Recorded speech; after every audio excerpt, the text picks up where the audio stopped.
GardenCAD's explode command is used to break up complex objects into their constituent parts. I have a little symbol here. If I click on it, it's one object. It's a block.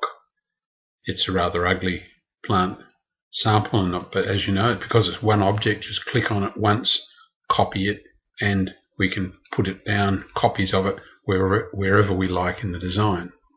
Let's undo that and undo the second copy. If we wanted to change things, as we would here, we want to change the color of some of these objects, we would select the object and right click and explode. We could also type the X option. And if we click in here, you can see that color of that is magenta. So we could select all of these, change the color to some more logical green color, and reform a block. So create a block, we'll call it T2 for want of a better name. I will choose the pick point, which I'll pick in the center there, and we'll OK.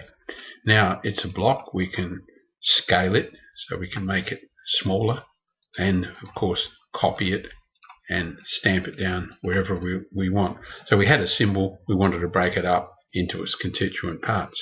Here's another much more complex symbol here, and the same might apply here. You might decide that the solid mass of green in the middle here is too dense. So you would pick it, right click and explode. The symbol's now broken up, and you could simply pick a lot of those fronds that run through there and erase them. And we're making the inner part of the plant, if you like, much softer and much more open. So you're changing the characteristics of that symbol, and the same would apply to turn it back into a block. Do that and right click, create block, we'll call it T3.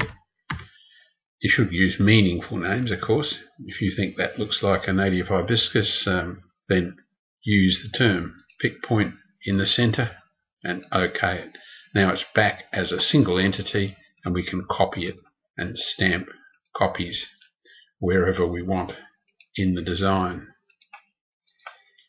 And let's zoom out and see what things look like. So that's the reason you would use an explode command. When you're fine-tuning some of and certainly using some of our symbols that you bring in, you might like them and you want to fine-tune them, use the explode command. Polylines can also be exploded. So if we use the polyline command and did a rough curving shape, as you know, you can select a polyline and right-click and go to Properties, and you can do a curve fitting through that polyline. So now the line's been curve fit. We hit on any of these handles, we can bend the polyline. If we wanted to, we could break the polyline up by explode. Now when we pick the polyline, it's broken up into a whole lot of short line segments.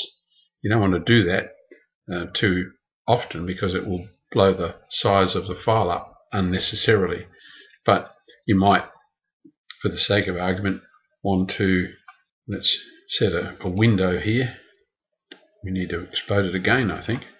Explode again. What I'm trying to illustrate is that you could set a zone like that and erase it. We'll zoom in there. So what was a polyline is now we've taken a chunk out of it. So the explode command is something that you will need to come to terms with.